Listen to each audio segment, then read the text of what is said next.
Imaginez-vous face à un petit orphelin élevé au milieu des ruines d'une république en déclin. Un garçon fragile, sans armée propre, sans gloire militaire, mais qui, à 18 ans, reçut un nom, César, et avec lui une mission, sauver Rome. Ce garçon était Auguste, l'homme qui transforma une nation au bord du chaos en le plus vaste empire de l'Antiquité, qui apporta la paix après des décennies de guerre civile, qui régna plus de 40 ans sans porter de couronne, sans se proclamer roi, seulement avec un nouveau titre, princeps, le premier parmi les égaux. Dans cet épisode, nous plongerons profondément dans la vie d'Auguste depuis son enfance solitaire, à travers complots, assassinats, guerres et alliances trahies, jusqu'à l'édification d'un système qui durerait des siècles. Bienvenue dans le monde d'Auguste, le véritable architecte de l'Empire romain. Il naquit en 63 avant Jésus-Christ, dans une Rome au bord d'un effondrement silencieux. La République existait encore dans les textes et le langage politique, mais en réalité, elle était déjà rongée par les conflits internes, les guerres civiles et la concentration croissante du pouvoir entre les mains de quelques ambitieux. C'était dans cet environnement incertain, empli d'ombre, que faisait son entrée dans le monde Caius Octavius Turinus, le futur Auguste. Un garçon frêle, de santé délicate, dont le destin semblait aussi improbable que extraordinaire. Sa naissance eut lieu à Ravenne, une cité stratégique du nord de l'Italie, où son père, également nommé Caius Octavius, exerçait comme magistrat. La famille des Octavi était ancienne et respectée, mais n'appartenait pas aux grandes dynasties sénatoriales qui dominaient Rome depuis des siècles. Ils étaient aristocrates, certes, mais éloignés du cœur réel du pouvoir. Son père avait acquis une certaine renommée en étant élu préteur, puis gouverneur de Macédoine, une fonction importante, mais qui ne lui offrait pas un accès direct aux plus hautes sphères de l'État. Néanmoins, les Octavi formaient une famille influente dans leur cercle, possédant des terres, des relations et une tradition de service public qui façonnait le caractère de leurs enfants. Octavien fut élevé dans un cadre mêlant la rigueur de l'éducation romaine traditionnelle au tendre soutien d'une mère jeune et d'une grand-mère marquante. Sa mère, Attia, était la fille de Julia, sœur de Jules César, ce qui faisait techniquement d'Octavien le petit-neveu de l'homme qui deviendrait la figure la plus illustre de l'histoire romaine à cette époque. Ce lien serait crucial des années plus tard, mais dans son enfance, c'était peut-être juste un détail de plus dans la vaste toile des relations familiales romaines. Attia était une femme intelligente et cultivée, et semble avoir été celle qui influença le plus directement la formation du garçon après la mort prématurée de son époux.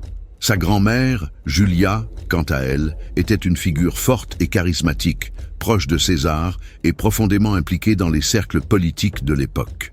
C'est auprès d'elle qu'Octavien comprit très tôt l'importance des apparences, de la patience et du jeu discret du pouvoir. À l'âge d'environ 4 ans, il perdit son père, un événement qui bouleversa profondément son existence. Avec la disparition de Caius Octavius, la famille se trouva plus vulnérable, surtout face à l'instabilité politique qui commençait déjà à gagner Rome. Malgré cela, ils ne sombrèrent pas dans la pauvreté, ni ne perdirent leur statut social.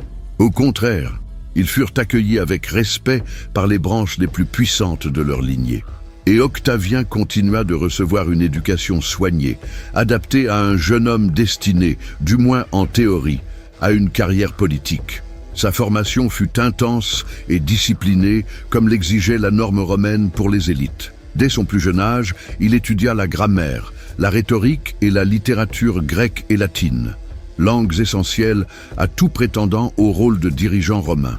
Il apprit à lire les textes classiques, à saisir les discours politiques et à reconnaître les fondements du droit et de la philosophie. Mais, contrairement à plusieurs de ses camarades qui recherchaient la popularité ou la gloire militaire, Octavien semblait toujours plus attiré par l'art de la réflexion stratégique, par la capacité à écouter, analyser et agir au moment opportun. Il possédait un sens aigu de l'opportunité et savait attendre. Ce trait, qui plus tard en ferait un maître de la diplomatie, commençait déjà à poindre durant sa jeunesse. Vers l'âge de 16 ans, Il accompagna des événements importants à Rome. Sa proximité avec Jules César, bien que d'abord limitée, gagna en intensité. César, alors au fait de son influence, était un général victorieux, un homme d'État habile et un politique d'une charisme exceptionnel. Son image dominait la ville, et son nom était prononcé avec respect et crainte. Lorsqu'il décida de s'intéresser au jeune Octavien, il y perçut quelque chose que d'autres avaient manqué, une calme impressionnante, un esprit affûté et une loyauté naturelle. Il le prit sous sa protection, et peu à peu le garçon fut présenté à des figures influentes du paysage politique. Mais avant que cette relation ne puisse se consolider, survint le coup qui allait tout changer. En 44 avant Jésus-Christ, au mois de mars, Jules César fut assassiné au sein même du Sénat par un groupe de sénateurs mené par Brutus et Caius Cassius. La nouvelle provoqua un choc immédiat. Rome bascula dans le chaos. Les rues se remplirent de foules furieuses. Le Sénat tentait de se réorganiser et les généraux de César commencèrent à se dresser les uns contre les autres. Dans ce climat de turbulence, le testament de César fut révélé et avec lui surgit une figure inattendue. Octavien, ce jeune homme de 18 ans seulement, avait été adopté légalement par César et désigné comme son principal héritier. C'est à ce moment que le destin d'Octavien changea radicalement. Jusque-là, il n'était qu'un adolescent prometteur, mais sans grande importance politique. Désormais, il portait le nom de César, une fortune considérable et par-dessus tout, une mission. Prouver qu'il était digne de ce titre. Beaucoup en doutèrent. Marc-Antoine, l'un des généraux les plus puissants de César, le méprisa ouvertement, le jugeant trop inexpérimenté pour vivre à l'ombre d'un géant. Le Sénat, quant à lui, y vit à la fois une opportunité et une menace. Certains voulaient l'utiliser comme pion, d'autres tentèrent de l'éliminer avant qu'il ne devienne un problème. Octavien, cependant, ne réagit ni avec précipitation ni avec arrogance. Il fit exactement le contraire de ce que tous attendaient. Il garda son calme, étudia ses ennemis, apprit de ses premières défaites et commença à bâtir une base solide de soutien. Il recruta des vétérans ayant servi sous César, utilisa la fortune héritée pour financer sa propre milice et sut exploiter avec maestria le symbolisme attaché au nom qu'il portait. Il n'avait pas besoin de crier qu'il était l'héritier de César. Il suffisait que le peuple le sache. Il n'avait pas besoin de titres officiels pour commencer à exercer le pouvoir. Il suffisait que les gens croient qu'il les méritait. Ainsi, peu à peu, le petit orphelin ayant grandi dans l'ombre d'une république en crise commença à devenir un acteur sérieux dans la lutte pour le pouvoir. Et bien qu'il fût encore loin du trône impérial, il montrait déjà qu'il possédait une qualité rare, la capacité de saisir le moment opportun et la force nécessaire pour assumer les conséquences de chaque décision prise. C'était un jeune homme à l'apparence fragile, mais doté d'un esprit qui planifiait déjà l'avenir de Rome. À son retour en ville, il comprit rapidement qu'il ne pouvait compter sur des alliés faciles. Le Sénat, divisé entre ceux qui voulaient restaurer la République et ceux qui cherchaient à occuper le vide laissé par César, le regardait avec méfiance. Marc-Antoine, qui avait pris le contrôle d'une grande partie de l'armée césarienne, le traitait avec condescendance, persuadé qu'il abandonnerait face aux premières difficultés. Mais Octavien fit le contraire. Il refusa de se soumettre, chercha le soutien des soldats ayant combattu avec César et tissa discrètement des alliances avec des sénateurs qui voyaient en lui une alternative à Antoine. Son premier vrai test survint lorsqu'il tenta de réclamer publiquement l'héritage laissé par César. Marc-Antoine, contrôlant les caisses de l'État, lui refusa l'accès à la fortune personnelle de César, le forçant à trouver ses propres ressources. Sans hésiter, Octavien vendit des biens familiaux, emprunta de l'argent et parvint à rassembler les fonds nécessaires pour payer les vétérans qui lui témoignaient leur loyauté. Ce fut un geste risqué, mais efficace. Il montra ainsi qu'il possédait une indépendance financière et la détermination nécessaire pour affronter des adversaires plus expérimentés, de jeunes ambitieux, des vétérans mécontents, des politiques en quête de nouvelles alliances. Tous commencèrent à le voir comme une alternative viable. Il ne parlait pas comme un révolutionnaire, ni ne se présentait comme un sauveur. il s'exprimait comme quelqu'un qui comprenait le passé, mais aspirait à construire un avenir différent. Il utilisait la mémoire de César comme bouclier et épée, mais ne s'en cachait pas derrière. Il savait qu'il devait forger sa propre identité politique. Et c'est ainsi que, peu à peu, le garçon ayant grandi dans l'ombre d'une république décadente commença à émerger comme une figure centrale dans la lutte pour le pouvoir. Ce n'était encore que le début, mais on voyait déjà qu'Octavien n'était pas un simple héritier de circonstances. C'était quelqu'un qui, même sans armes, sans armée et sans expérience, avait décidé qu'il gouvernerait Rome. Le testament de Jules César fut lu dans une atmosphère de tension, de peur et de spéculation. Ce matin-là, en l'an 44 avant Jésus-Christ, Rome tentait encore de saisir l'ampleur du crime commis quelques jours plus tôt, l'assassinat de son dirigeant le plus puissant à l'intérieur même du Sénat. Les sénateurs qui avaient mené l'attaque prétendaient avoir agi pour défendre la République, mais les rues de la ville bouillonnaient déjà sous l'effet de la réaction populaire. Le corps de César avait été incinéré publiquement, et les discours qui suivirent, notamment celui de Marc-Antoine, enflammèrent la foule, transformant les funérailles en une explosion de haine contre les soi-disant libérateurs. C'est dans ce climat turbulent qu'apparut une figure inattendue. Octavien, ce jeune homme de 18 ans, jusque-là pratiquement inconnu dans les hautes sphères politiques. Dès qu'on révéla qu'il était l'héritier légal de César, adopté par lui de son vivant et désigné successeur officiel, l'impact fut immédiat.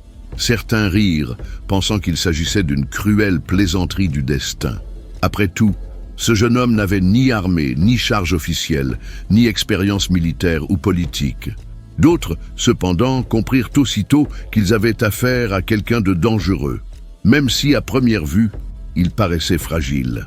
Marc-Antoine, alors au sommet de son influence, traita Octavien avec mépris dès le départ. Il se considérait comme le successeur naturel de César, tant par le temps passé à ses côtés que par la position qu'il occupait dans la hiérarchie militaire et politique. Il commandait une partie de l'armée césarienne, contrôlait une bonne part des finances publiques et entretenait des liens directs avec les légions vétérans. Pour lui, ce garçon n'était qu'une complication temporaire, quelqu'un qui renoncerait face aux premières difficultés. Octavien, cependant, ne pensait pas ainsi. Il savait qu'il ne pouvait gagner une bataille physique dès le départ, mais comprenait que la véritable guerre serait d'une autre nature, la guerre symbolique, la lutte pour le sens même de l'héritage de César. Et pour cela, il décida de faire quelque chose de simple mais révolutionnaire.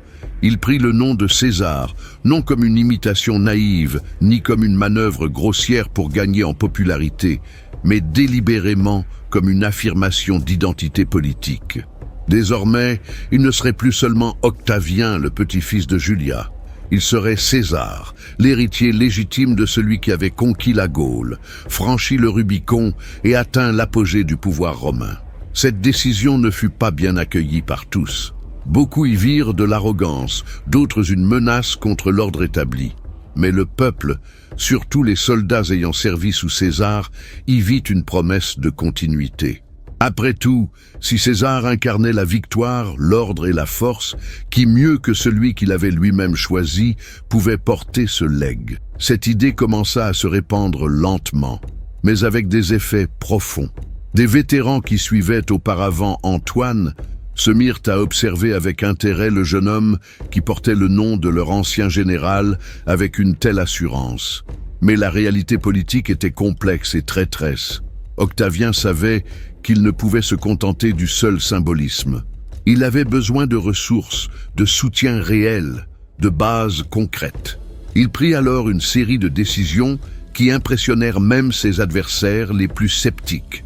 Premièrement, il refusa de se soumettre à Antoine, refusant d'être manipulé comme une pièce secondaire dans la nouvelle configuration du pouvoir. Deuxièmement, il chercha directement le soutien des vétérans, en leur offrant un paiement immédiat et des promesses de terre, quelque chose qu'Antoine, malgré tous ses moyens, ne parvenait pas à assurer efficacement. Troisièmement, il s'approcha du Sénat, utilisant la rhétorique républicaine pour se présenter comme un défenseur de l'ordre traditionnel, tout en consolidant discrètement et méthodiquement son propre pouvoir. Cette stratégie le mit en collision directe avec Marc-Antoine.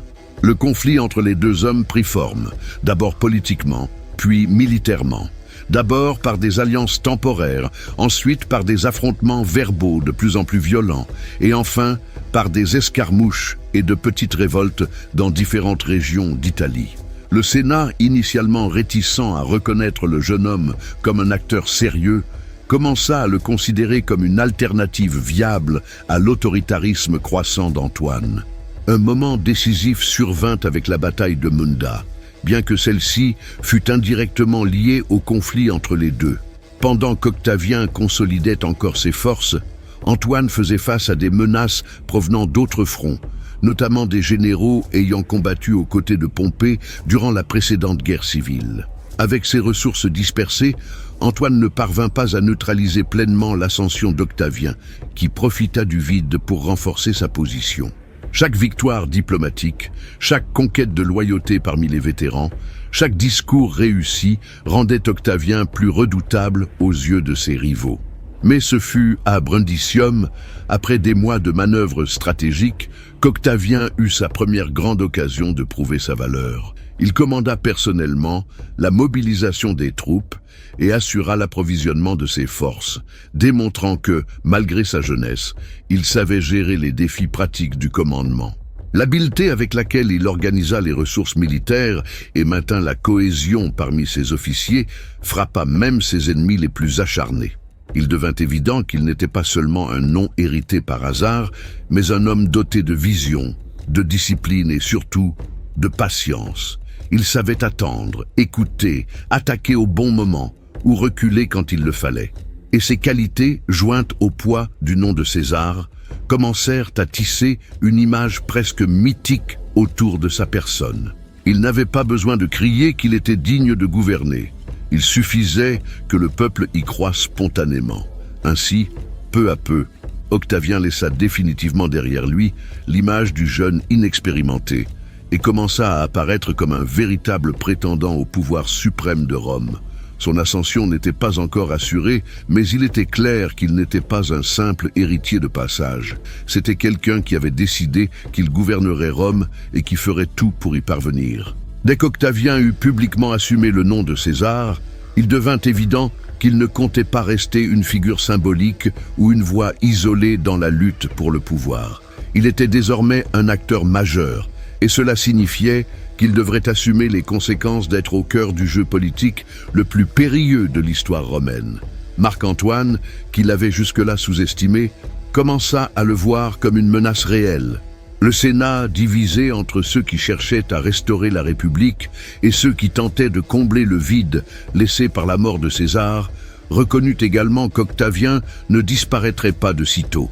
Avec le soutien croissant des vétérans césariens et son habileté politique raffinée, Octavien forma rapidement ce qui deviendrait connu sous le nom de Deuxième Triumvirate, une alliance formelle entre les trois hommes les plus puissants de Rome, lui-même, Marc-Antoine et Marcus Aemilius Lepidus. Officiellement, l'objectif déclaré de cette alliance était de rétablir l'ordre dans la République et de punir les assassins de Jules César. En réalité, il s'agissait d'un accord tacite pour partager le contrôle de l'Empire entre les trois généraux, en consolidant leurs domaines respectifs et en éliminant toute résistance au nouvel ordre établi. Cette alliance fut scellée à Bologne, en octobre de l'an 43 avant Jésus-Christ, après d'intenses négociations qui révélèrent la maturité stratégique d'Octavien. Malgré son jeune âge et son manque d'expérience par rapport aux deux autres, il négocia fermement, assurant des positions clés et une réelle influence sur les décisions politiques et militaires. Sa capacité à garder son calme sous pression, à écouter avant d'agir et à comprendre l'équilibre des forces en présence en fit un partenaire respectable, même si beaucoup doutaient encore de sa capacité à survivre longtemps dans un tel contexte violent. Le premier grand test vint avec la bataille de Philippe, en Macédoine, où les forces triumvirales affrontèrent les armées de Brutus et de Cassius, les chefs des libérateurs ayant assassiné César. Le conflit se déroula en deux batailles principales, toutes deux remportées par les triumvirs. Brutus et Cassius, vaincus, choisir le suicide plutôt que la capture, mettant ainsi fin à la première phase de la guerre civile. Octavien participa activement au combat, bien qu'il n'ait pas été le principal stratège sur le champ de bataille. Néanmoins, il tira un maximum de cette victoire pour renforcer son image publique. Il revint à Rome comme membre d'un triumvirat victorieux, mais savait que cette alliance était fragile. Marc-Antoine dominait l'Orient de l'Empire, accumulant richesses et s'alliant à Cléopâtre, reine d'Égypte. Lépide contrôlait l'Afrique et d'autres provinces occidentales.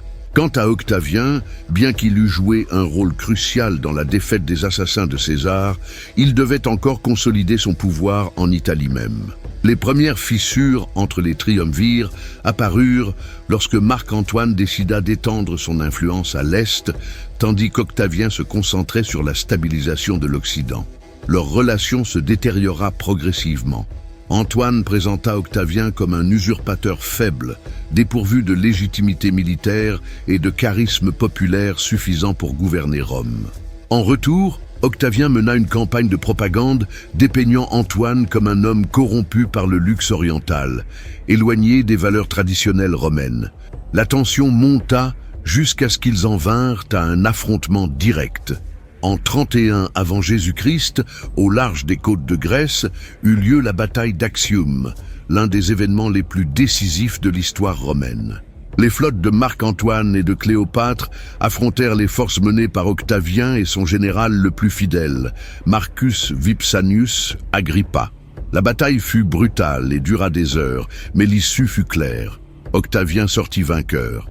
La défaite obligea Antoine et Cléopâtre à fuir vers Alexandrie, où ils se suicidèrent tous deux quelques mois plus tard. La victoire d'Actium marqua la fin de la guerre civile et le début d'une nouvelle ère. Octavien revint à Rome comme le seul leader incontesté du monde romain. Mais contrairement à tant d'autres qui avaient cherché le pouvoir absolu, il comprit que se proclamer roi serait une erreur fatale. Rome détestait les rois. Il fallait créer quelque chose de nouveau. Une structure compatible en apparence avec les idéaux républicains, mais qui, en pratique, garantirait le contrôle total de l'État. Il lança donc un processus minutieux de réforme institutionnelle. Il rendit symboliquement le pouvoir au Sénat, proclamant que la République avait été restaurée, tout en accumulant simultanément des charges essentielles, lui conférant une autorité réelle sur les légions, le trésor public et l'administration provinciale. Il devint consul, tribun de la plèbe, commandant suprême des armées et grand pontife de l'État. Chaque titre lui fut conféré légalement, chaque fonction justifiée par les traditions romaines, et pourtant, ensemble, ils formaient un système de pouvoir centralisé sans précédent. C'est dans ce contexte qu'il reçut le titre d'Auguste, un nom sacré, presque divin, attribué par décret du Sénat en 27 avant Jésus-Christ. Avec lui naissait officiellement le Principat, le nouveau régime qui remplaçait la République et inaugurait ce que nous appelons aujourd'hui l'Empire romain. Auguste n'avait pas besoin de crier qu'il détenait le pouvoir. Il avait appris que le véritable contrôle naît de la patience, de la stratégie silencieuse et de la capacité à faire croire aux gens qu'ils sont libres, même quand ils ne le sont pas. Il avait remporté des guerres civiles, affronté de puissants généraux et survécu aux plus grandes trahisons. Il entrait désormais dans une nouvelle phase, non plus comme général, ni comme héritier de César, mais comme l'architecte d'un monde nouveau. Après la défaite de Marc-Antoine et de Cléopâtre à Actium, Rome entrait dans une ère inédite. Octavien revint à la ville en vainqueur suprême d'une guerre civile qui avait duré des années, mais il savait que la victoire militaire n'était que le commencement. Gouverner était bien différent de conquérir. Il devait non seulement conserver le contrôle, mais aussi bâtir un système politique stable, durable et accepté par le peuple romain. Cela exigeait habileté, patience et une vision unique du pouvoir. De retour à Rome, Octavien affronta un dilemme délicat. Comment consolider un pouvoir absolu sans paraître un roi? L'idée même de monarchie était abhorrée à Rome depuis l'époque de la République ancienne, quand le dernier roi, Tarquin le Superbe, avait été chassé pour tyrannie. Toute tentative explicite de se proclamer souverain unique aurait suscité méfiance, voire résistance violente. Il opta donc pour une stratégie plus subtile. Réformer le système existant en conservant les apparences républicaines, tout en concentrant le vrai pouvoir entre ses mains. Il commença par rendre symboliquement le pouvoir au Sénat. Lors d'une cérémonie publique tenue en 27 avant Jésus-Christ, il annonça avoir accompli sa mission de rétablir l'ordre et la stabilité, et qu'il souhaitait désormais reprendre une vie privée. Il déclara ne plus vouloir commander l'armée ni administrer des provinces lointaines. Rome, enfin, était libre. Mais cette déclaration, aussi théâtrale fût-elle, n'était qu'une mise en scène politique soigneusement orchestrée. Le Sénat, comprenant à la fois la menace et l'opportunité qu'Octavien représentait, réagit avec une intelligence égale. Il refusa sa démission et insista pour qu'il reste au cœur du gouvernement, lui attribuant officiellement le titre d'Auguste, un nom chargé de connotations sacrées et quasi divines, le plaçant au-dessus des simples mortels. C'était une reconnaissance formelle qu'il n'était pas seulement un homme politique ou un général, mais une figure dont l'autorité transcendait le commun. C'était la première pierre d'un nouveau système de pouvoir. Auguste comprit parfaitement le jeu. Il accepta le titre avec une humilité apparente, mais conserva le contrôle réel grâce à une série de charges officielles. Il devint consul, la plus haute magistrature de la République, assurant ainsi une influence directe sur les décisions politiques. Il reçut aussi la charge de tribun de la plèbe, ce qui lui donnait des pouvoirs législatifs et le droit de veto sur toute décision du Sénat ou des assemblées populaires. De plus, il fut nommé commandant suprême des légions, garantissant que nul ne puisse contester son autorité militaire. Enfin, il devint grand pontife, chef religieux de l'État, unifiant ainsi pouvoir temporel et spirituel en une seule personne. Cette combinaison de fonctions lui permit de régner sans se proclamer roi. Il ne portait pas de couronne, ne siégeait pas sur des trônes ornés, n'exigeait pas de salutations formelles comme les monarques orientaux. Au contraire, il conservait l'image d'un leader républicain modeste et serviable.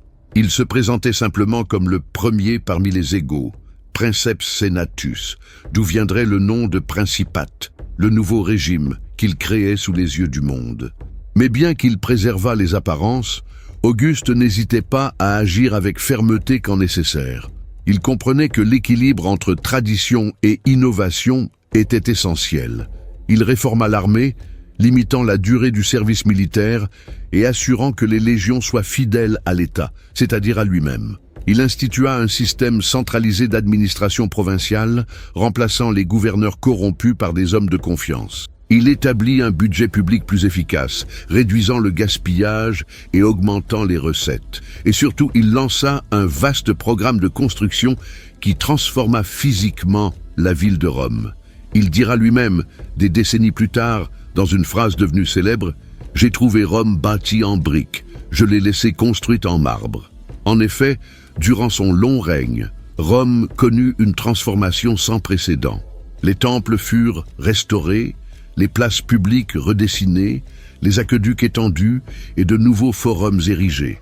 La cité, jadis marquée par la violence des guerres civiles et la décadence de la République tardive, devint une capitale impériale, digne de son nouveau statut.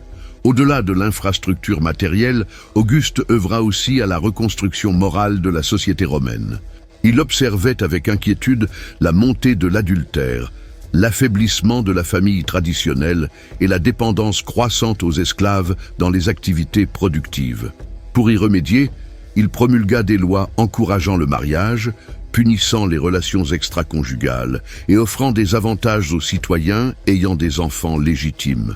Ces mesures furent certes controversées et mal acceptées par les élites urbaines, mais reflétaient sa conviction que la force de l'Empire reposait sur la stabilité sociale et la perpétuation des traditions.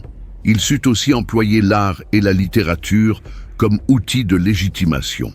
Il devint le mécène de poètes comme Virgile, Horace et Ovide, les incitant à produire des œuvres glorifiant Rome et ses valeurs. L'Énéide de Virgile, par exemple, présentait Rome comme une cité destinée à dominer le monde, investie d'une mission historique supérieure. Ce récit renforçait non seulement l'identité romaine, mais légitimait aussi Auguste comme héritier de cette tradition divine. Cependant, derrière toute cette reconstruction se cachait une vigilance constante. Auguste n'était pas un dictateur au sens moderne, mais il ne tolérait pas les défis sérieux à son autorité. Il entretenait un réseau d'informateurs, contrôlait l'accès aux provinces stratégiques et surveillait étroitement les actions de rivaux potentiels. Quand cela était nécessaire, il imposait des sanctions sévères, comme dans le cas d'Ovide, exilé pour avoir supposément écrit quelque chose d'indécent sur la famille impériale. Pourtant, son autorité fut rarement contestée ouvertement. C'est qu'il sut équilibrer le pouvoir avec la modération. Il n'était pas enclin aux excès personnels. Il s'habillait avec simplicité, évitait les fêtes somptueuses et adoptait une attitude discrète, presque austère. Son comportement contrastait fortement avec celui de nombreux généraux et politiciens de l'époque qui étalaient leurs richesses et cherchaient une popularité facile. Auguste préférait être respecté plutôt qu'adoré, craint discrètement plutôt que détesté ouvertement. Ainsi, peu à peu, il consolida ce qui deviendrait connu sous le nom de principate, un système mêlant apparence républicaine et réalité monarchique. C'était une forme de pouvoir absolu, masqué par une légalité constitutionnelle, un régime assurant stabilité, sécurité et prospérité, tout en limitant radicalement la participation politique de l'élite traditionnelle. C'était la fin de la République, mais non le début d'un empire oppressif, du moins pas immédiatement. Auguste avait créé quelque chose de nouveau qui fonctionnait, et ce faisant, il ne sauva pas seulement Rome du chaos, il la transforma à jamais. Auguste savait qu'avoir le pouvoir ne suffisait pas, il fallait qu'il fonctionne. Cela signifiait garantir la stabilité, l'ordre et surtout le soutien du peuple romain. Il avait remporté des guerres civiles, vaincu de puissants ennemis et consolidé sa domination sur l'État, mais il comprenait parfaitement qu'un empire ne se maintient pas par les armées et les lois seules. Il faut aussi gouverner les cœurs, contrôler les récits et créer une identité commune capable d'unifier des millions de personnes sous une même autorité. C'est pourquoi, dès les premières années de son règne, il investit massivement dans ce qu'on appellerait plus tard la Pax Romana, la paix romaine, une période de tranquillité relative qui durerait plus de 2 siècles. Durant ce temps, Rome cessa d'être le théâtre de révoltes et de conflits internes constants pour devenir un espace de croissance économique, de sécurité juridique et d'intégration culturelle. Ce n'était certes pas une paix absolue, mais c'était quelque chose de nouveau, tangible et visible pour tous les citoyens de l'Empire. Il commença par l'essentiel, l'infrastructure. Il savait qu'une ville bien reliée, dotée de routes sûres, d'aqueducs efficaces et de forums bien organisés, était une ville plus prospère et moins encline à la rébellion. Il lança donc un vaste programme de travaux publics, financé par des impôts bien gérés et par les richesses apportées des provinces conquises. Les routes furent élargies, les ponts reconstruits, les places rénovées et les temples restaurés. À Rome, le Forum d'Auguste fut érigé dans le cadre d'un effort conscient visant à transformer physiquement la capitale, lui donnant une apparence digne de son nouveau statut impérial. Mais il savait qu'il ne suffisait pas de construire. Il fallait aussi montrer au peuple que ces améliorations existaient, qu'elles étaient réelles et qu'elles venaient de lui. Il créa ainsi une véritable machine de propagande, fondée à la fois sur les images et les récits symboliques. Des pièces frappées à son effigie circulèrent dans tout l'Empire, renforçant son image de leader légitime et divinement choisi. Des monuments furent érigés en son honneur. Des inscriptions gravées dans la pierre relataient ses exploits et même les festivals commencèrent à inclure des références explicites à son rôle de sauveur. L'un des aspects les plus importants de cette stratégie fut la réforme de la religion romaine.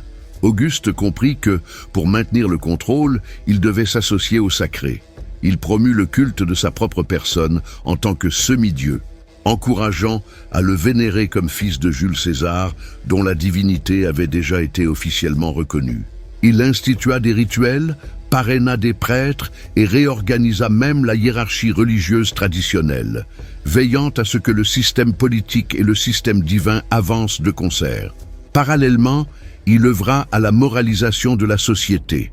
Préoccupé par la montée de l'adultère, la décadence de la famille traditionnelle et l'éloignement croissant des valeurs romaines classiques, il promulgua des lois punissant l'adultère, encourageant le mariage entre citoyens romains et offrant des avantages juridiques à ceux ayant des enfants légitimes. Ces mesures, bien que controversées surtout parmi les élites urbaines, reflétaient sa vision conservatrice, profondément ancré dans l'idée que la force de l'Empire reposait sur la stabilité sociale. Il sut aussi employer l'art et la littérature comme outils de légitimation. Il devint le mécène de poètes comme Virgile, Horace et Ovide, encourageant la création d'œuvres glorifiant Rome et ses valeurs. L'Énéide de Virgile, par exemple, présentait Rome comme une cité destinée à dominer le monde selon une mission historique supérieure. Ce récit renforçait non seulement l'identité romaine, mais légitimait aussi Auguste comme héritier de cette tradition divine. Il utilisa également le théâtre, les jeux et les spectacles comme moyens de divertissement populaire et de contrôle social. Il organisa de grands événements dans l'amphithéâtre, les arènes et les cirques, où des gladiateurs combattaient, des chars rivalisaient et des foules se rassemblaient pour célébrer collectivement.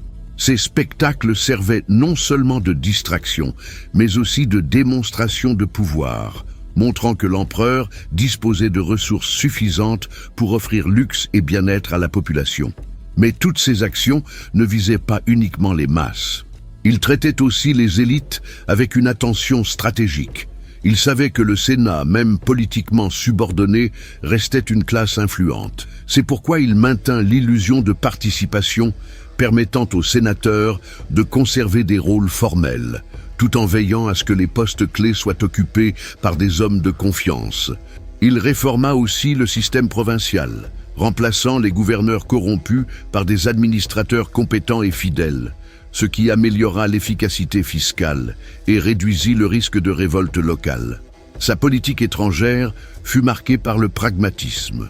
Contrairement à certains de ses prédécesseurs, avides de conquêtes incessantes, Auguste préférait la diplomatie chaque fois que possible. Des traités furent signés avec des royaumes voisins, des alliances établies, et il évita autant que faire se pouvaient les conflits inutiles. Mais cela ne signifiait pas qu'il hésitait à employer la force quand nécessaire. Lorsqu'une province menaçait de sortir de son contrôle, il envoyait rapidement des légions pour rétablir l'ordre avec fermeté. Sous son règne, Rome étendit ses frontières au-delà des Alpes. Elle intégra des régions comme la Pannonie et la Rhétie et consolida sa domination sur l'Égypte, qui devint une province vitale pour l'approvisionnement en blé. Il investit également dans la défense des frontières les plus vulnérables, fortifiant le Rhin et le Danube comme ligne naturelle de protection contre les Germains et les Daces. Cependant, son plus grand accomplissement fut peut-être la création d'une image durable de lui-même. Il n'était pas seulement un souverain, mais un symbole, un homme ayant sauvé Rome du chaos, apporté l'ordre après des décennies de guerre civile, offert au peuple sécurité, prospérité et fierté d'appartenance. Son image était transmise par des sculptures, des pièces de monnaie, des discours et des monuments, et ce récit se répandit dans tout l'Empire. Pourtant, il ne se considéra jamais comme immuable. Conscient que gouverner était un travail constant, exigeant adaptation et vigilance, il maintint un réseau d'informateurs, surveilla d'éventuels rivaux et resta toujours attentif aux évolutions politiques et sociales. Il savait que le pouvoir pouvait se perdre aussi vite qu'il s'acquérait, et c'est pourquoi il ne se reposa jamais sur ses lauriers. Ainsi, peu à peu, Auguste consolida non seulement le régime, mais aussi l'idée que Rome avait besoin d'un leader fort, équilibré et visionnaire. Il ne criait pas qu'il détenait le pouvoir. Il faisait en sorte que le peuple sente qu'il était indispensable, et dans ce jeu silencieux et profond, il fut un maître absolu. Auguste savait que gouverner Rome était une tâche complexe, mais il comprenait aussi qu'un empire ne se maintient pas seulement par l'ordre intérieur. Il fallait étendre, consolider les frontières et assurer que les provinces restent sous contrôle.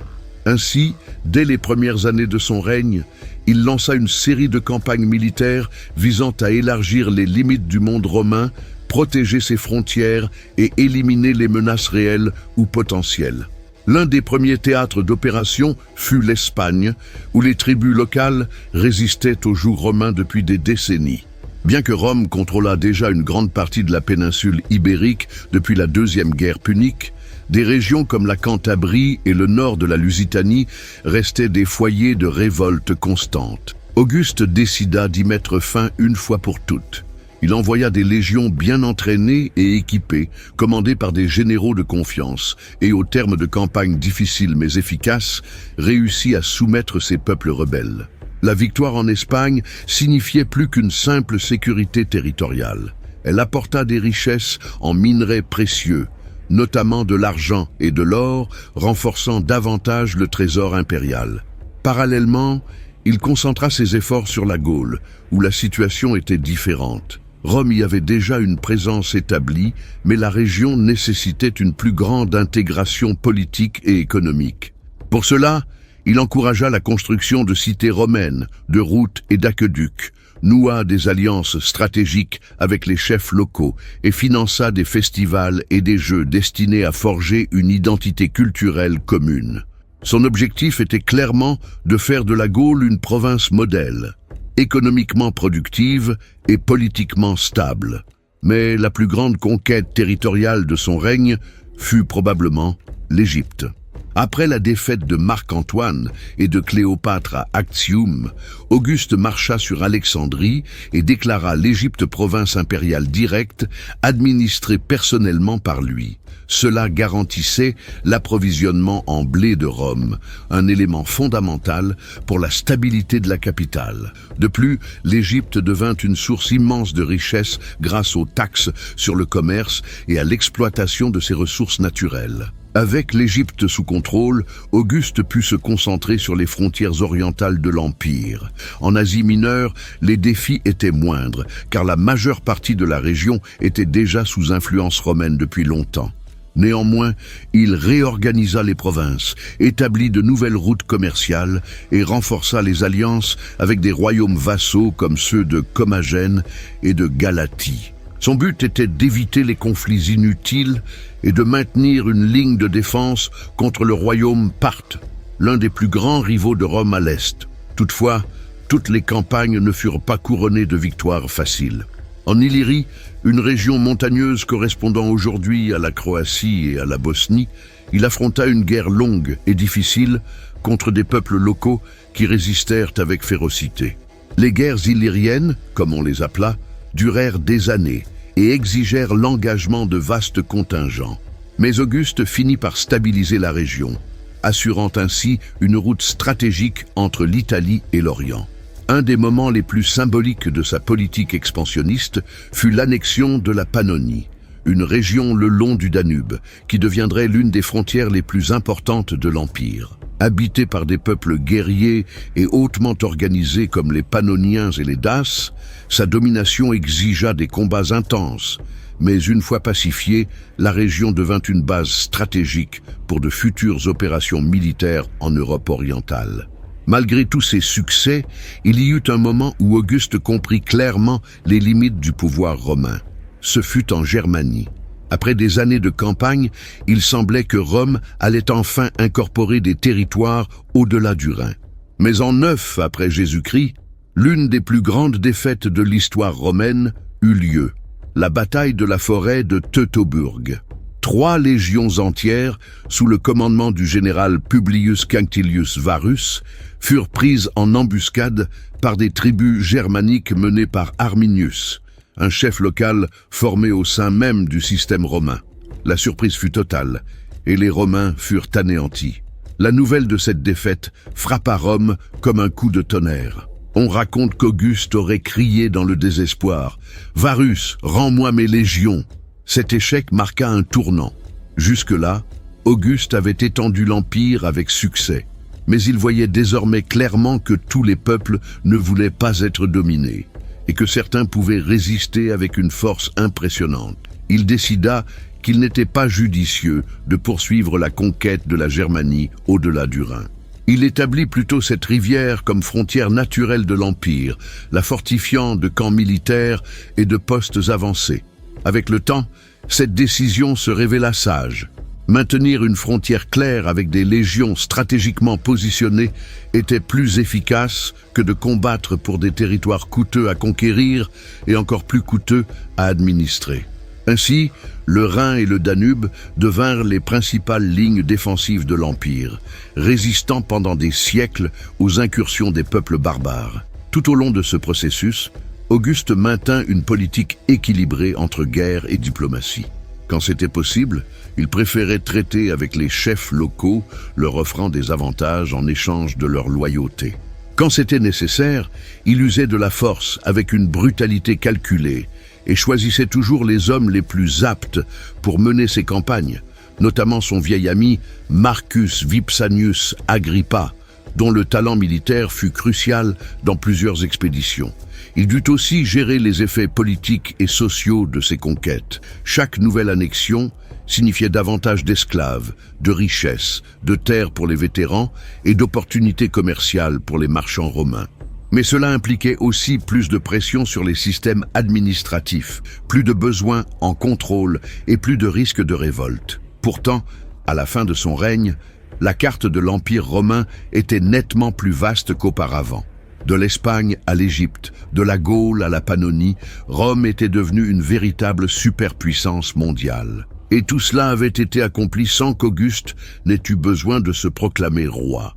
Seulement grâce à la stratégie, à la planification et à une capacité unique à comprendre jusqu'où le pouvoir pouvait aller et où il valait mieux s'arrêter.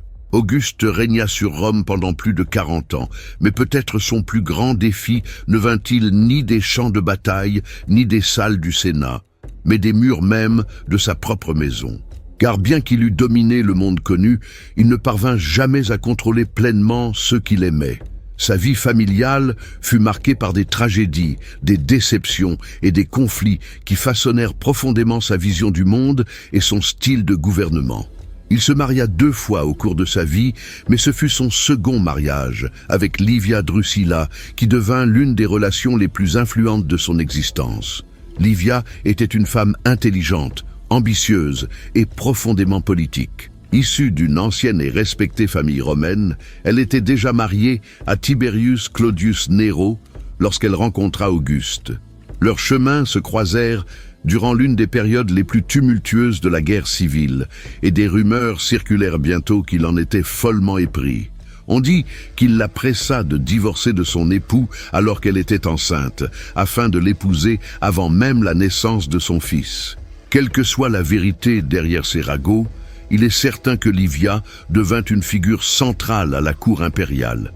Elle n'était pas seulement une épouse, mais aussi une conseillère, une représentante symbolique de la vertu romaine, et pour beaucoup, l'une des femmes les plus puissantes de l'Antiquité.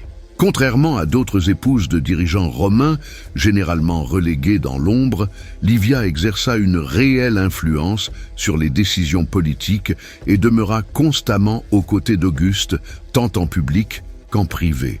Mais malgré ce partenariat apparemment solide, Auguste eut de grandes difficultés à établir une succession claire au sein de sa propre famille. Lui et Livia n'eurent pas d'enfants ensemble, ce qui compliqua ses projets. Son seul fils biologique fut Marcus Claudius Marcellus, issu de son premier mariage avec Claudia Pulchra. Mais ce jeune homme mourut prématurément à 20 ans dans des circonstances mystérieuses. La mort de Marcellus bouleversa profondément Auguste, qui avait mis en lui de grands espoirs comme futur successeur. Face à cela, il se tourna vers d'autres membres de sa famille. Il adopta Marcus Vipsanius Agrippa, son meilleur ami et général le plus loyal, dans le cadre d'un plan soigneusement élaboré pour assurer la pérennité de son héritage. Agrippa épousa Julia, la seule fille d'Auguste, dans l'espoir de créer une lignée dynastique solide. Ensemble, ils eurent 5 enfants, Caius César, Lucius César, Agrippina, Drusus et Germanicus. Ces garçons furent élevés dès leur plus jeune âge dans l'attente qu'ils assument des rôles importants dans l'avenir de l'Empire. Pourtant, le destin sembla conspirer contre ces projets. Caius et Lucius, les 2 premiers héritiers directs, moururent jeunes dans des circonstances tout aussi tragiques. Lucius décéda alors qu'il servait comme gouverneur en Arménie et Caius, blessé au combat, succomba peu après. Il ne resta alors que Tibère, le fils aîné de Livia, né de son premier mariage avec Tiberius Claudius Nero. Tibère était un homme compétent mais froid et distant, et Auguste semblait l'accepter davantage par nécessité que par choix. Pour sceller encore davantage cette succession, il obligea Tibère à divorcer de son épouse bien-aimée, Vipsania Agrippina, et à épouser Julia, la fille d'Auguste. Ce fut une décision cruelle, dictée par la politique, qui causa une profonde souffrance à tous les protagonistes. Le mariage entre Tibère et Julia fut malheureux et marqué par des conflits constants. Julia finit par être exilée pour adultère et activités supposément subversives. L'exil de Julia fut l'un des moments les plus douloureux de la vie d'Auguste. Il adorait sa fille, mais voyait ses actions comme une menace contre l'ordre moral qu'il avait tant œuvré à restaurer. Pour préserver son image publique, il la condamna ouvertement et ordonna qu'elle soit envoyée sur une île isolée, où elle demeura jusqu'à la fin de ses jours. On raconte qu'il pleura des années en pensant à elle, et qu'il ne la pardonna jamais pleinement, ni à elle, ni à lui-même pour l'avoir abandonnée. De plus, sa relation avec ses petits-enfants fut également marquée par les frustrations. Le seul à sembler avoir un véritable potentiel fut Germanicus, fils d'Agrippine et petit-fils d'Agrippa. Charismatique, courageux et profondément populaire auprès des légions, Germanicus était perçu comme l'avenir de l'Empire. Pourtant, il mourut aussi jeune dans des circonstances suspectes, probablement empoisonné par des ennemis politiques. Sa mort provoqua une onde de choc dans tout l'Empire, et les historiens débattent encore aujourd'hui de l'identité de ces assassins. Ces pertes successives façonnèrent profondément le caractère d'Auguste. Il apprit qu'il ne pouvait pleinement faire confiance à personne, pas même à sa propre famille. Il vit des amis mourir, des enfants trahir sa confiance et des petits-enfants emportés prématurément par la mort. Et à chaque coup du sort, il devint plus réservé, plus calculateur et plus déterminé à garder le contrôle absolu de tout ce qu'il avait bâti. C'est pourquoi il décida de ne rien laisser au hasard. Il planifia soigneusement la transition du pouvoir après sa mort, assurant que Tibère prenne les rênes de façon paisible et légale. Il savait que Tibère n'était pas idéal, mais il savait aussi qu'il était le seul capable de maintenir le système intact. Ainsi, malgré toutes les douleurs familiales, il garantit que le principat continue de fonctionner après sa disparition. Et c'est précisément cela qui le rendit si extraordinaire, alors que tant de dirigeants historiques échouèrent parce qu'ils ne surent gérer la succession. Auguste sut préparer le terrain, même au cœur de déchirements émotionnels dévastateurs. Il n'avait pas besoin de crier qu'il voulait le bien de Rome. Il suffisait que le peuple sache qu'il pensait à l'avenir, même dans l'ombre du passé. Auguste vécut longtemps, alors que tant d'hommes puissants disparurent tôt, victimes de la guerre, du poison ou des trahisons politiques, lui résista. Il régna sur Rome pendant plus de 40 ans, une durée suffisante pour consolider un système politique, transformer la ville et laisser des marques profondes dans l'histoire mondiale. Mais à la fin de ses jours, il semblait porter sur ses épaules le poids de toutes les pertes qu'il avait subies, les guerres, les deuils familiaux, les alliances trahies et les rêves qui ne s'étaient pas réalisés comme il l'avait espéré. Il mourut le 14 avril de l'an 14 après Jésus-Christ à l'âge de 75 ans, à Nola, une ville du sud de l'Italie, où il avait passé une partie de sa jeunesse. La nouvelle de sa mort se répandit rapidement dans tout l'Empire, et la réaction fut étonnamment calme. Il n'y eut ni révolte, ni chaos immédiat. Le système qu'il avait construit était si solide qu'il continua de fonctionner même sans son fondateur. Cela, plus que tout discours ou décret, révélait le véritable legs d'Auguste. Il avait créé quelque chose de plus grand que lui-même. Son successeur immédiat fut Tibère, son beau-fils, choisi après des années de planification minutieuse. Beaucoup doutaient que Tibère puisse maintenir l'équilibre établi par Auguste, mais il conserva le système intact, même s'il gouverna d'une manière plus distante et autoritaire. Cela prouva que le principat ne dépendait pas seulement de la personnalité du dirigeant, mais de la structure institutionnelle qu'Auguste avait mise en place. Avant de mourir, Auguste laissa des instructions précises sur la manière dont il voulait être rappelé. Son testament fut lu publiquement au Sénat et contenait à la fois des dispositions pratiques et des déclarations symboliques. Entre autres choses, il ordonna que ses réalisations soient gravées sur 2 tablettes de bronze placées à l'entrée de son tombeau, afin que les générations futures aient un accès direct à la version officielle de son histoire. Ces inscriptions, connues sous le nom de Res Gestae Divi Augusti, les hauts faits du divin Auguste, constituent l'une des sources les plus importantes sur sa vie et son règne. Dans ce texte, il se présente sous les traits d'un homme modeste ayant sauvé la République, rétabli l'ordre dans l'État, étendu les frontières de l'Empire et apporté la paix au monde romain. Chaque ligne est une affirmation de légitimité. Chaque conquête est relatée avec fierté, et chaque décision politique justifiée comme ayant été prise pour le bien du peuple romain. Mais peut-être la phrase la plus célèbre qu'il ait jamais prononcée fut celle qu'il aurait dite dans ses derniers instants. On raconte que, avant de mourir, il regarda ceux qui l'entouraient et dit « En vérité, j'ai bien joué mon rôle. Applaudissez-moi maintenant. » C'était comme s'il comprenait jusqu'à la fin que son rôle était aussi une représentation, une performance soigneusement orchestrée devant le monde. Et en effet, il avait bien joué.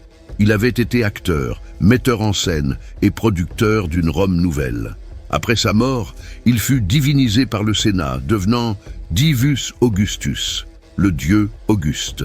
C'était une reconnaissance formelle que son legs dépassait l'humain, transcendant le temps et méritant un culte éternel. Des temples furent érigés en son honneur, des rituels institués, et son nom fut invoqué dans les serments officiels pendant des siècles.